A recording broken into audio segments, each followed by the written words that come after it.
Pretty good. All right, welcome everyone. And let me start by saying that I could certainly oversell what we're doing tonight, but I also think there's a risk of underselling it. Without getting on too much of a soapbox, there's some neat things that are happening this evening. We're having free debate instruction. Honestly, there's not enough of that. And maybe more meaningfully, we have a bunch of students from all around the country who are taking a Sunday night and ignoring finishing their homework, and instead they're doing extracurricular work for an activity that they adore. And there's something that's right about that. And I do think that we're on the ground floor of something. We will get better at these webinars. There'll be imperfections, and we are going to experiment over time with the different ways of carrying out this project. We seek your feedback because it's the way that we will improve. I'm excited to do this, not just on my laptop, but maybe in front of an instructional online classroom, or to tinker with different ideas, many of which stem from all of your reactions. So feedback is important. This evening, I also want to just take a moment and give a few quick shout outs, and then I promise I'll jump into militarism. The first shout out goes to my colleague Carly, who just walked in the door because she helped coach Michigan State to the finals of a debate tournament we attended at Wayne State University this weekend. It was, permit me, a little bit fascinating. Two teams from Michigan State faced each other in the semis, and two teams from Kansas faced each other in the other semi. So we all agreed to skip forward to the final. Respect is due to Kansas for their successful victory at the Wayne State tournament, but I would like to take a moment and congratulate not only Carly, but the four Michigan State debaters that were all in the semifinals and participated in the final round of the Wayne State tournament. Okay, so without much further ado, let's kind of jump into the discussion. I have a series of questions that have been posed by students. Feel free to use the chat function and to interrupt. Carly will prompt me when a question comes. And I also have received a handful of questions from some of you beforehand that I'll do my best to address. I'm gonna go until about 10 minutes before the hour, so maybe for the next 45 minutes or so, just so you have a clock on it. And if I don't get to every single question, you can feel free to contact us, and I promise that I will give you a more individualized reply if there was something that you wanted to bring to the table that was not addressed. For those of you that are following along with the document that we posted in advance, the document begins with a glossary and a series of other items. And I'm sort of operating on the assumption that you'll look at the glossary when you'd like, but I am going to kind of jump to the portion which says our discussion begins here. So for those of you that are sort of following along or taking notes electronically, I encourage you to kind of scroll forward to that section of the document. And before I begin on that, let me just say that I am viewing and trying to come forth with a model of online education that isn't just me talking into a computer, that does solicit your questions in advance, that does create documents with cards and chat functions, so that this is a stronger example of something more than just online lecturing, which I think is not the way that SDA envisions this process going down. Okay, so I'm going to begin with our discussion begins here, and issue number one is, what is militarism?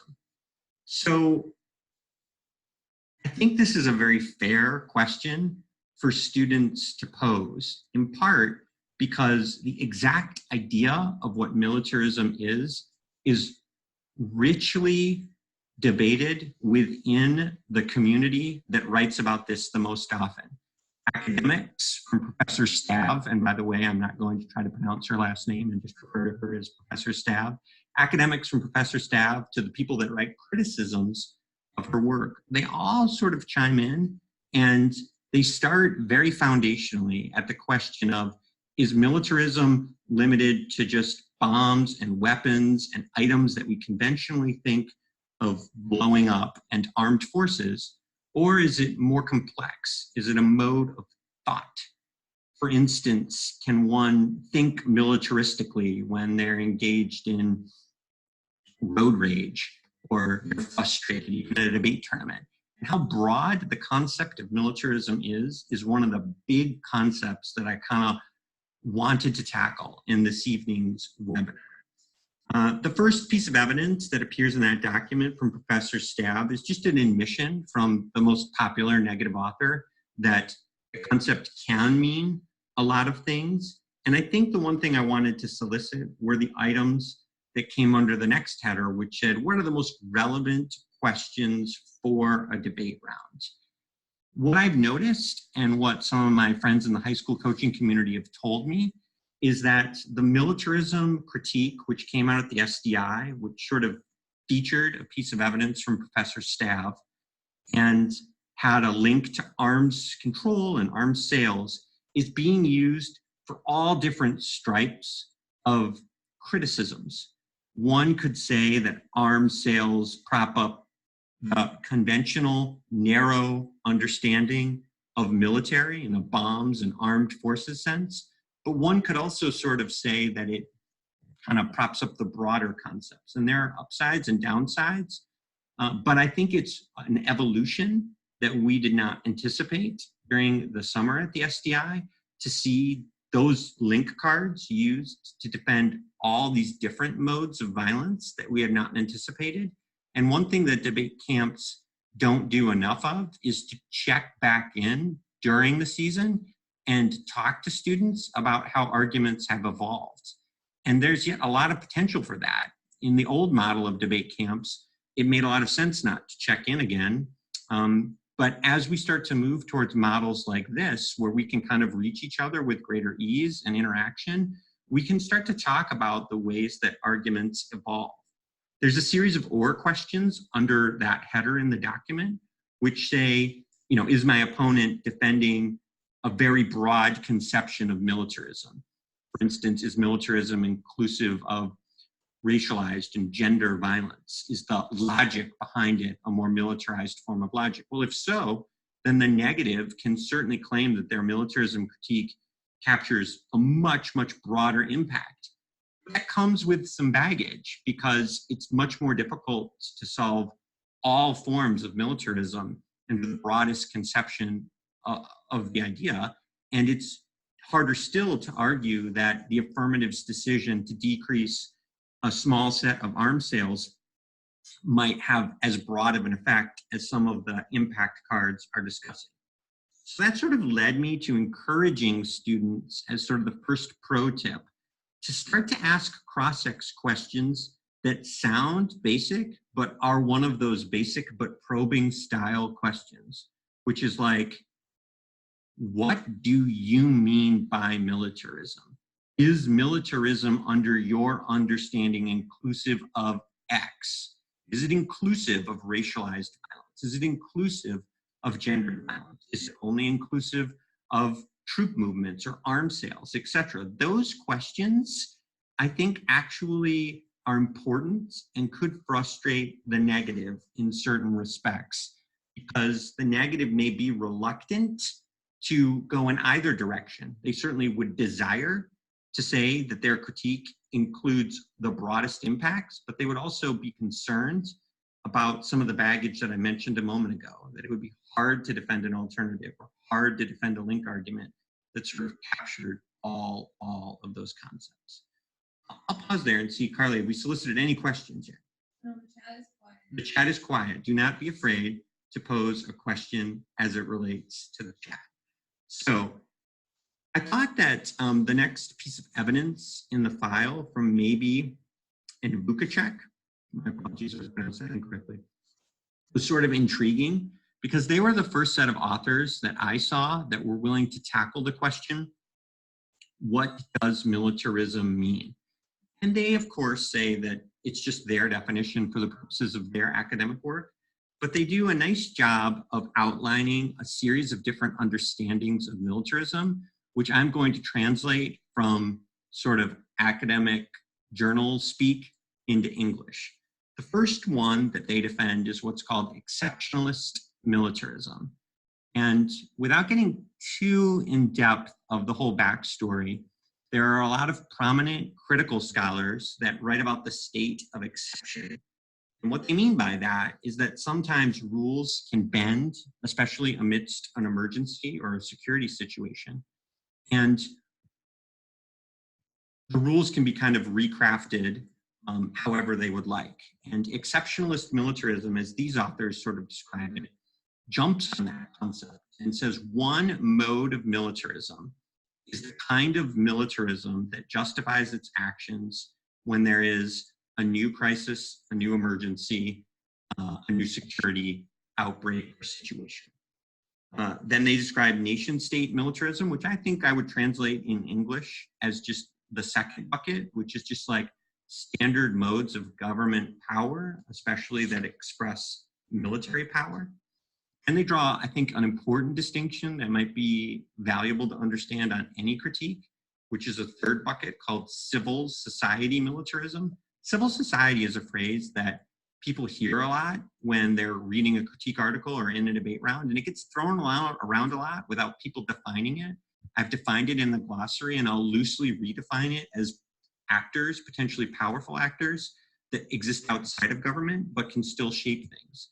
In the context of militarism, it means that there could be entities that shape how militarism functions but are not directly part of government. If you were to consider like a major military contractor, they're not technically part of the government, but they hold an awful lot of sway in government policy, and their reaction to arms sales is incredibly meaningful. If a topical affirmative reduced arms sales, the reaction of civil society, and in particular the reaction of government contractors, the negative, might argue, would be very significant. Maybe it would only modify part of the sales that that company was involved in, but might empower them to produce more or to get new contracts or to just generally shine a light away from some of the aggressive tendencies that they're kind of bringing to the fore. The last phrase is neoliberal militarism, and I could give a whole discussion about neoliberalism, but I think that this just sort of gets at the concept of the way that companies and markets and a broader desire for consumption can drive military tendencies, government involvement overseas, etc. Maybe in the loosest terms, for those that are advanced and have run this a lot, might be part and partial to like capitalism. So I think I've spoken in more big words than I really wanted to, but hopefully the glossary can kind of help with that. But what is militarism? I think is a question that is a little bit tricky, and I recommend that the negative think about what their answer is going to be based on the baggage that comes from either defining it narrowly or broadly. Okay, so what is the basic negative thesis? We've moved on to issue number 2. For those of you that are like, this guy is just speaking, you know, in gibberish, maybe I'll kind of try to break it down in more basic terminology here. The negative is defending a narrow understanding of militarism. Only bombs, only guns, only troops, not broader conceptions of militarism. And I believe the basic thesis at its finest is that step 1, the affirmative reduces arms sales. Step 2, that reduction is so narrow that it ignores other forms of narrow militarism, like arms production, like other forms of arms sales that the affirmative does not deal with. And some of the Professor Stav cards are quite good at saying that it isn't just that the affirmative forgets about those items, but it sort of paints a happier face on an oppressive system and greenlights a variety of activities. I'll talk more about how to debate the link at its finest and have it be more than just what the affirmative failed to do, but, and I'll do that later, but in a short sense, the affirmative is saying, by making, the negative is saying that an affirmative that makes such a narrow change in military posture sort of greenlights or allows all of the other oppressive things that the government and military contractors do to sort of no longer be part of the political spotlight, no longer be prone to a deeper reform or change that could make kind of a more significant difference. Version 2, which assumes a broader definition of militarism, is much more likely to read impact arguments that don't just claim hard forms of military are bad, but also claims that broader conceptions of military thought are something that need to be tackled. Here, it would argue that by making a narrow reform and only kind of painting a pretty face on these military industrial entities, that narrow reform doesn't allow us to have broader change as it relates to all the forms of everyday militarism. And that in fact, the very notion of sort of tackling a narrow definition of militarism continues to allow people to kind of think that the only problems are narrow forms of militarism. If one was a liberal activist and one actually saw the government reduce arms sales, one might begin to reach a conclusion that something was being done about militarism. It would be harder for those activists that were like, hey, this is wildly insufficient. It would be hard for them to find buy-in for their efforts to try to regulate the road rages and other forms of social injustice that stem from a militarized mindset. And that trade-off is at the heart of version 2.0 of the negative argument.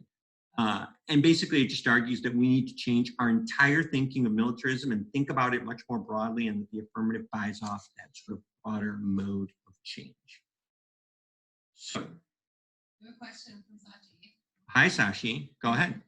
If the link is framed as more narrow, do you think it's easier to win that the links can be impact turns to the app? Or on the flip side, does the broader version rely on the negative winning more framework? Just kind of talking about balancing the narrow upsides and downsides of the narrow and broad version. Yeah, I hope I answer your question. The part of your question that said impact turn lost me a little bit, but the narrow version of the argument is probably easier to win, and so it has an upside of maybe having a better chance of not losing on like no spillover between the AF and all these like broad concepts of violence, but it doesn't get access to all those larger impacts, if that makes sense. I do think that the way to go, if one is trying to read all the broader impacts, is to either spend a ton of time in the negative block on link and permutation questions, or to do as you say, maybe go down like the framework route and kind of try to do the like negative trickdom where the negative says, look, these impacts are really meaningful and they're important and they matter more than security style impacts, and only our sort of lens allows these things to be discussed.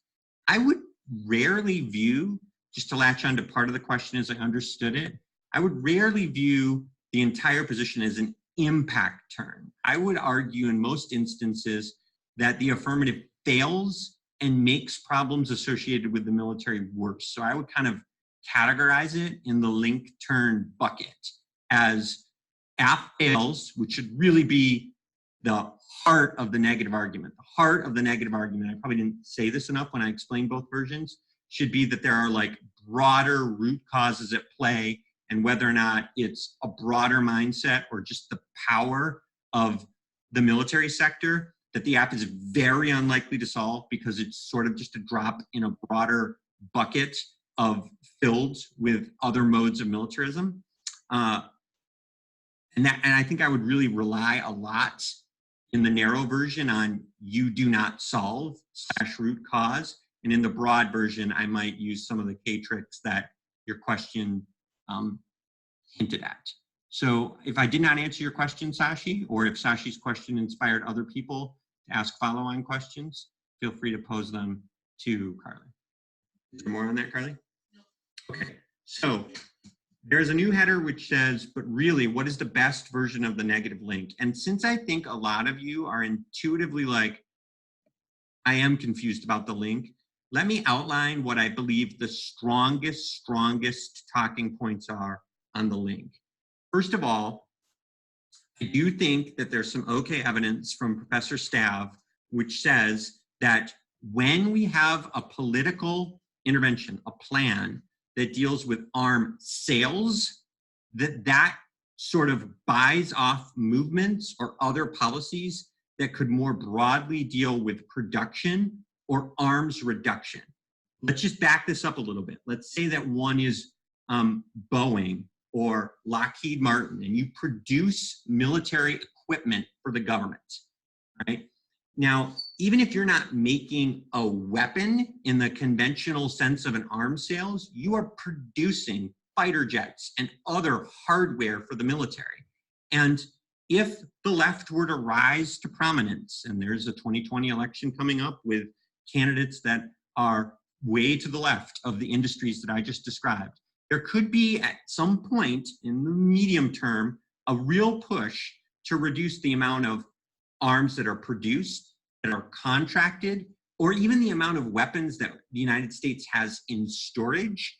There might be a push for foreign policy endeavors that are designed to decrease the amount of weapons that the United States possesses writ large, or even broader initiatives that are designed to get a lot of different countries to move towards conceptions of disarmament. I'm a pessimist that there'd be like pure, full disarmament anytime in my lifetime.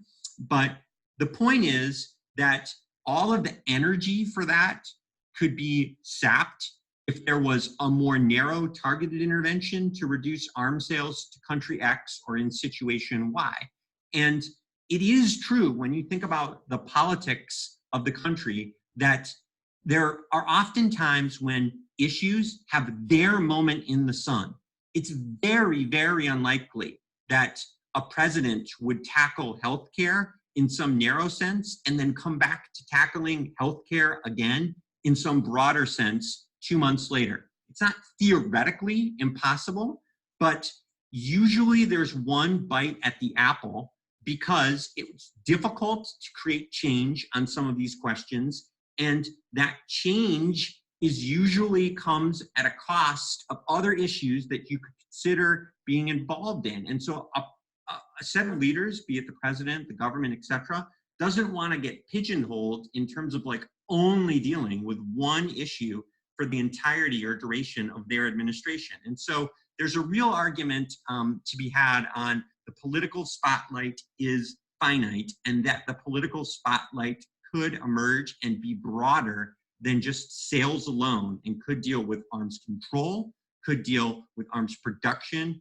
could maybe even deal with broader conceptions of disarmament. The strongest and most interesting link that I thought that Professor Stav put on the table was that a lot of the affirmatives entrench the idea that the problem is some other country's possession of arms sales, and that the object of how arms reduction should work should be the United States selling fewer of them to Taiwan, fewer of them to Saudi Arabia, fewer of them to insert any single country. And some people, including Professor Stav, argue that that focal point is a dangerous focal point. That if the global south, and I've explained in the glossary why that's a problematic term, is sort of viewed as the object of who needs to be acted upon, we ignore the fact that the United States federal government is in many instances the root cause or the underlying starting point for a great number of these arms sales.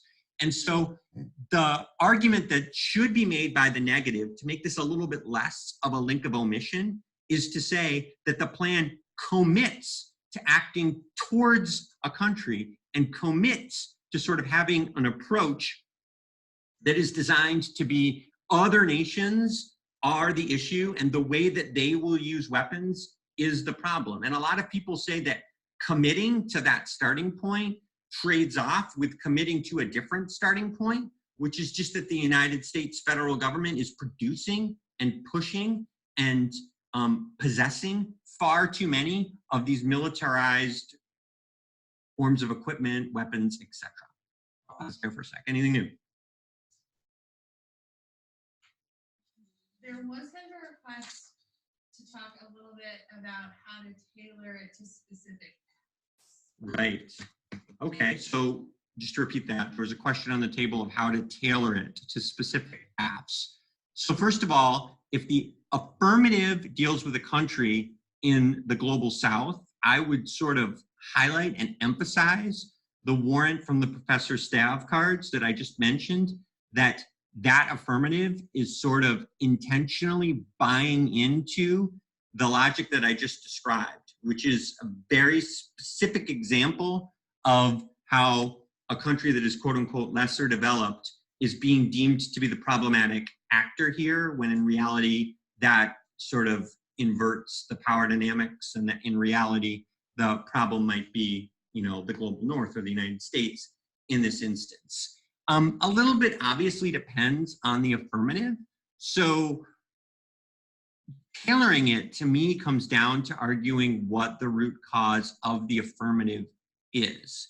So if an affirmative is what we would conventionally call a soft left affirmative that's trying to solve for questions of social injustice or violence that's occurring overseas but falls short of like a full-on nuclear war, like a conventional policy app, then a lot of times you want to identify a credible, specific reason why those modes of violence that are occurring in other nations are a byproduct of militarism, and specifically why they might be a byproduct of the US power relationship, which arguably the affirmative keeps in place or even entrenches according to the Global South link. So I would just change around my root cause arguments depending on what the affirmative impacts are and the countries involved are.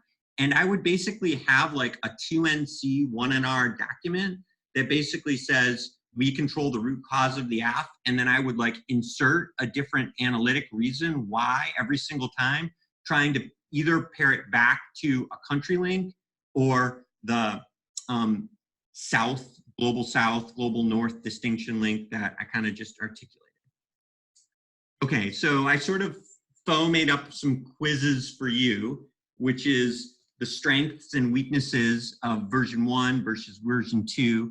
I've sort of teased out the answers to that a little bit, although you're kind of welcome to contact us with your answers, and we'll be kind of happy to give you feedback afterwards. I do think these webinars will be at their finest if over time we create interactive things that you can do afterwards where we can provide some sort of reaction to it. So if you're kind of wanting to test yourself, feel free to kind of send the debate account, debate@msu.edu, any of those questions, and I'll respond, or Carly will respond within 48 hours with, you know, basically how you did in reaction to those discussion questions. All right, I'm gonna move to reform versus reformism. And I think it's a concept that's pretty important, not just for this critique.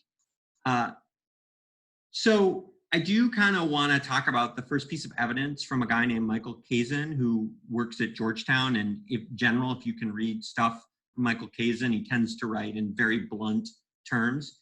And that sometimes can be useful in debate rounds. And he sort of kind of draws a distinction between the far left and the moderate left. And I thought the evidence that he put forth was relatively strong. Let me circle back just a little bit and kind of explain what's coming up in a moment, which is that this critique at its core, and many critiques, argue that the affirmative is a bad idea because the affirmative does not go to the lengths that the most radical left would go to.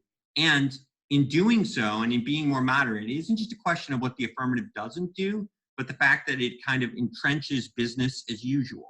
And that tends to be the link to an awful lot of criticisms.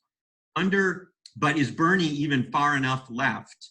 I've included kind of two different visual graphs for the visual learners. And I do think it's important to point out that in the eyes of a lot of the people that are writing on the militarism critique, even someone whom your parents might think are very liberal, like Elizabeth Warren or Bernie Sanders, would probably be regarded as too moderate by many of the people who are authoring these criticisms.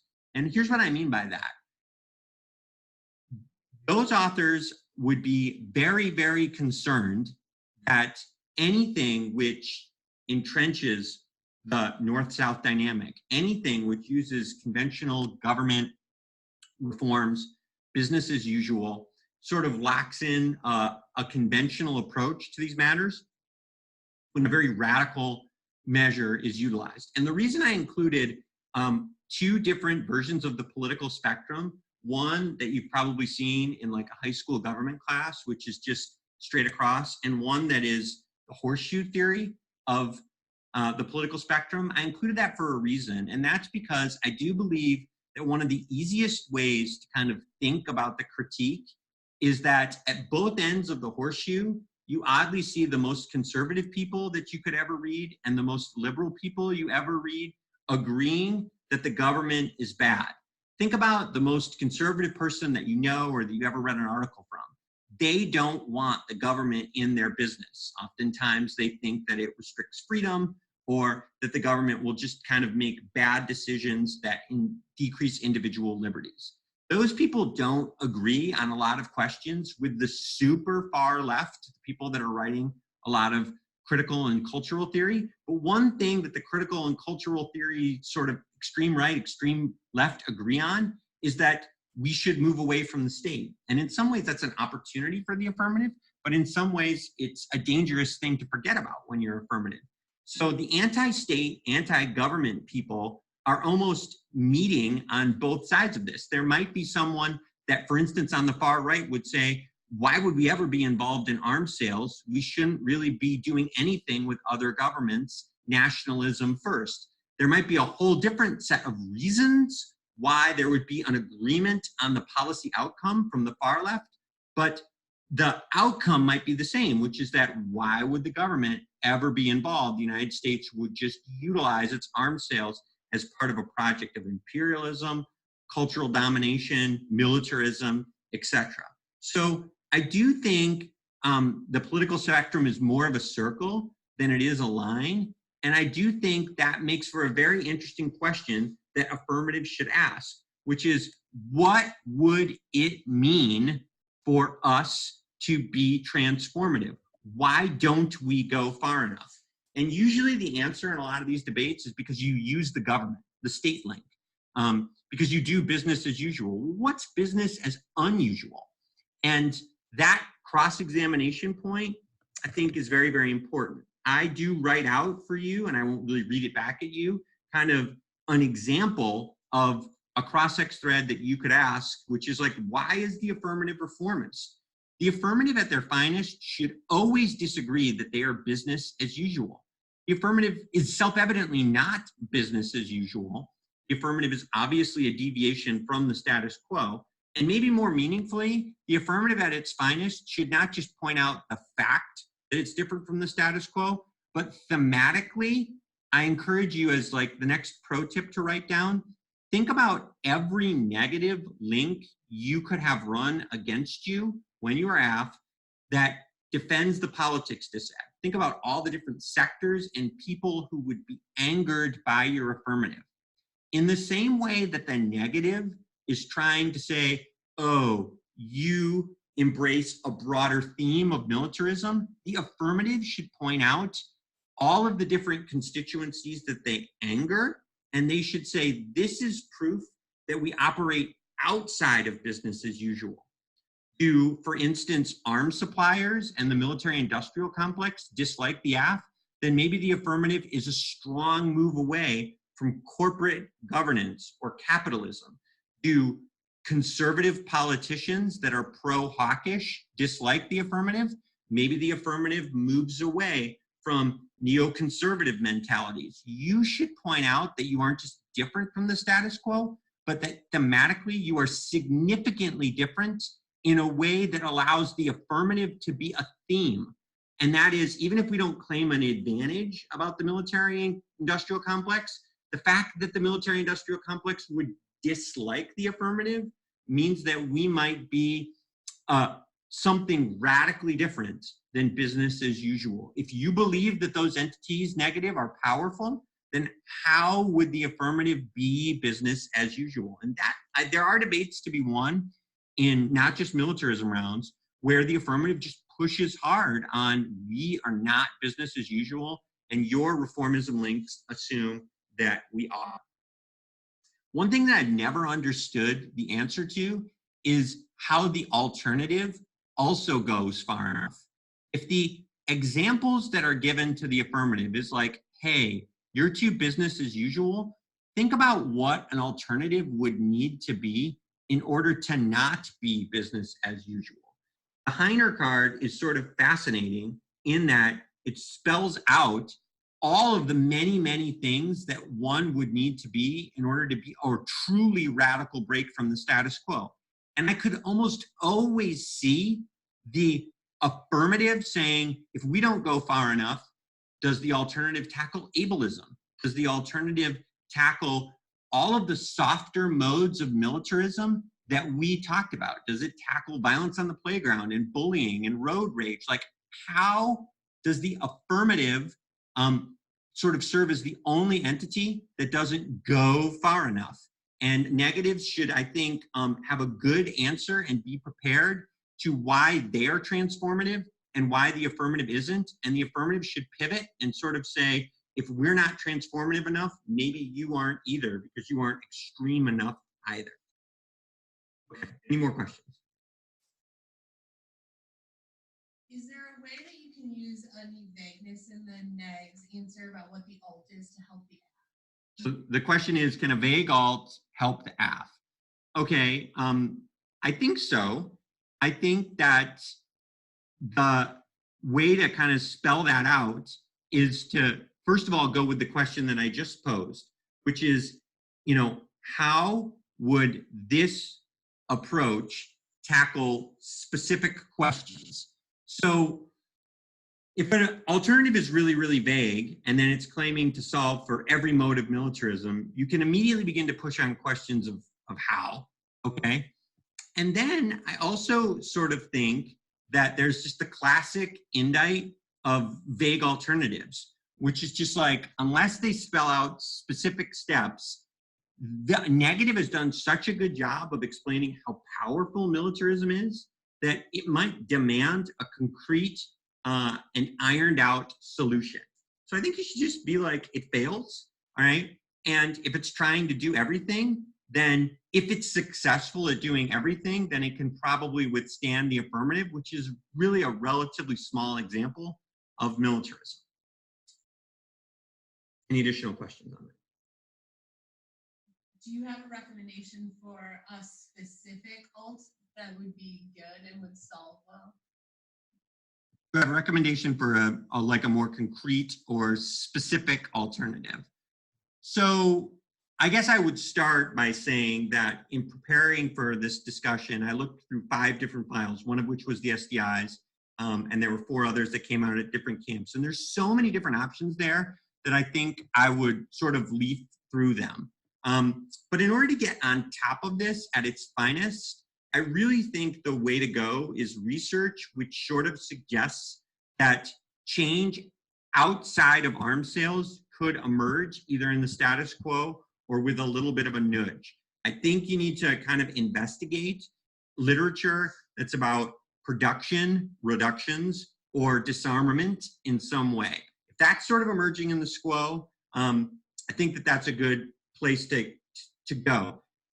A lot of times these alternatives create problems for the negative, which is why negatives don't like to be cross-examined about their alternatives. Like the super broadest alternatives, for instance, someone emailed me and asked about the Jackson alternative. That's a very, very broad alternative that almost moves away from the government writ large. And while that is good against the permutation, because Jackson would probably not include any increment of business as usual, it does create other problems like, you know, is the alternative going to be successful at ripping down that much of a large thing? So honestly, at its finest, I think that if you're going for like a case turn root cause argument, I would just come up with like an okay defense of what might emerge in the status quo or a narrower alternative that's in the realm of production and disarmament. Okay, so I just want to talk about a few questions that I received, and I'll allow kind of Carly to jump in if there are any additional questions that sort of emerge organically in the 5 minutes or so that I kind of flagged that we had left.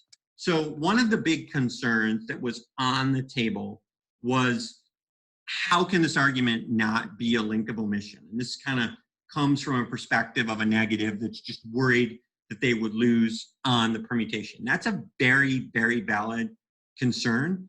And I think a lot of this has potential to improve by looking into some critiques that exist in the literature about arms control.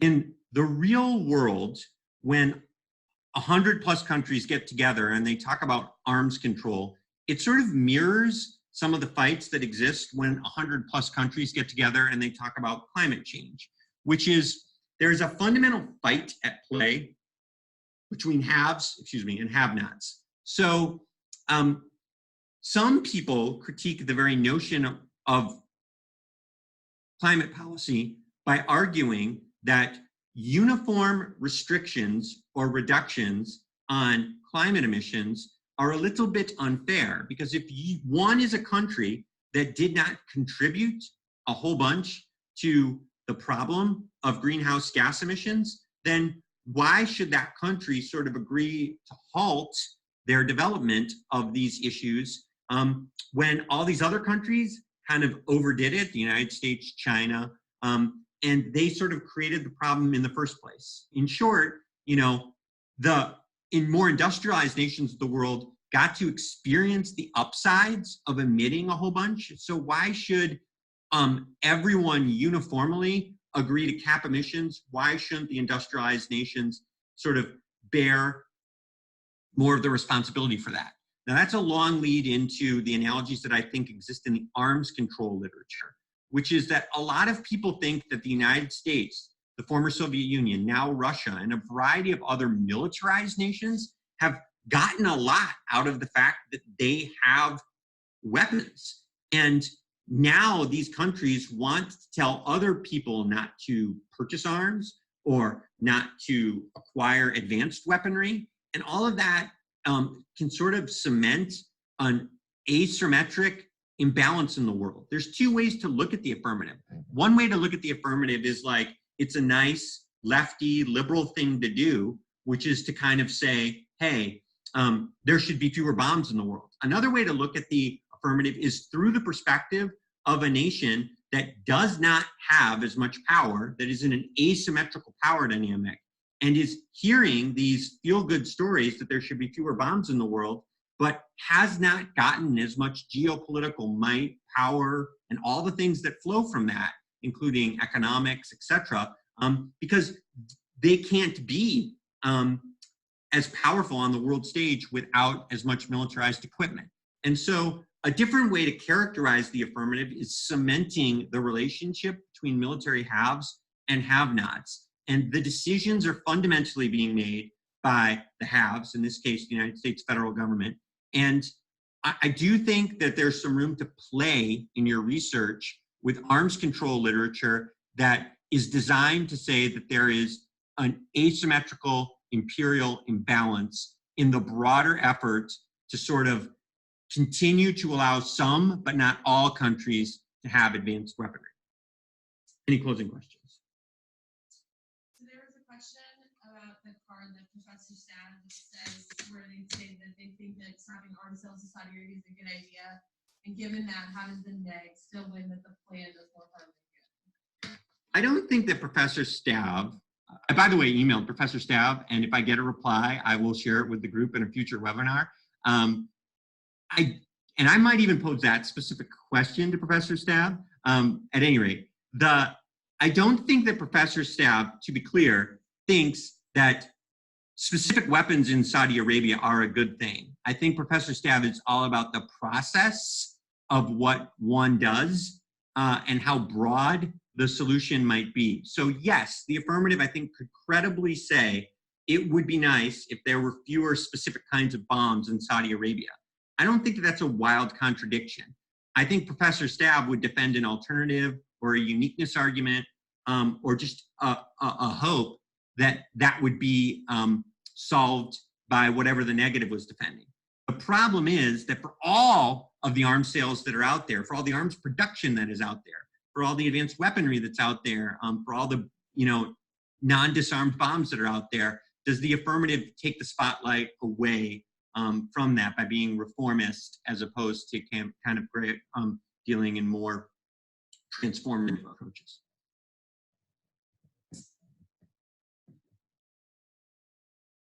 How should they debate the K differently when it's extinction versus humanitarian? Ooh, right. I saw that question. How should the AF debate K different when it is, I think the question means the affirmative is claiming like utilitarian extinction, conventional policy impacts, as opposed to like soft left humanitarian impacts. Okay, it's a great question. So first of all, in either situation, you should push hard at the alternative. But I think the way that you would debate this a little bit differently is that you would want to tailor your root cause arguments. The negative has a better shot at arguing that the humanitarian impacts of the affirmative have a root cause that relates to militarism or conceptions of military, okay? And in that spot, the affirmative needs to be all about arguing that their specific modes of violence that they deal with require concrete solutions. So whenever Michigan State runs a soft left AF, Michigan State is almost always giving a 2AR on practical solutions, practical instances of where the government can engage in a reformist practice that makes a difference matters. And so I think you're defending, to use advanced terminology, that a contingent reform is good in this instance, and that the negative alternative is willing to foreclose that. I was claiming like a broad extinction impact. You usually have to be a little bit better at defending that those impacts are true. It's less likely that a critique team would say that your humanitarian impacts aren't real. They'd be much more likely to use like security critique themes to say that like the world won't blow up. So you need to be a little bit better and maybe change your 1AC and defend your methods and defend your scholarship with more detail in advance. But then I think it's much easier to figure out your approach in those debates in certain respects, because there is sort of room to argue that your affirmative is just enormous. And I think the one thing I would change is to always point out that the violence that you're claiming in your big extinction 1AC also has a disparate effect on people that lack privilege. And I think sometimes policy teams forget that just because they're claiming conventional policy arguments, they can't point out the obvious, which is that if bad events were to take place, the people that are most apt to sort of experience those impacts are those that lack structural socioeconomic privilege. And I would kind of remind the judge of that. But either way, always go at the alt. And on this version of the critique, always push hard on root cause, say the root cause argument doesn't apply to your app, and always push hard on the link. I think that those are the three sort of like 2ARs I would hope that an affirmative for Michigan State would give if they were facing that argument. Okay, I've gone 2 minutes over. Is there any more? What if you're the neg in that situation? How do you say change the K and the links if the app is reading humanitarian impacts versus extinction? If you're neg and you're hitting soft left, then I do think there's room to read more than just militarism and start to incorporate some identity themes of your own that capture their business, or to defend the broader conception of militarism and argue that the affirmative does impact those. I think if you're neg against the kind of extinction version of it, you need a little bit more case defense that's in the bucket of these harms are not true. That makes sense. So more root cause against soft left, more affirmative is a lie against conventional hard right policy apps. Okay. I don't know how this went. It appears as though there's 26 or 28 people still on, so it couldn't have gone the worst. You're always welcome to drop us a line at debate.msu.edu with two things that I'm really requesting. What could make this go better technologically or just in terms of engaging you? So like process questions, and then of course any content questions. And just thank you to all the students that took a little time out on your Sunday night to do this. We will be doing more of these. We will be doing them differently. And I'm just very, very appreciative that you were part of what I believe is sort of one of the first projects of this kind, which is a push towards more open access debate instruction. So I appreciate it. Thank you. Have a good evening.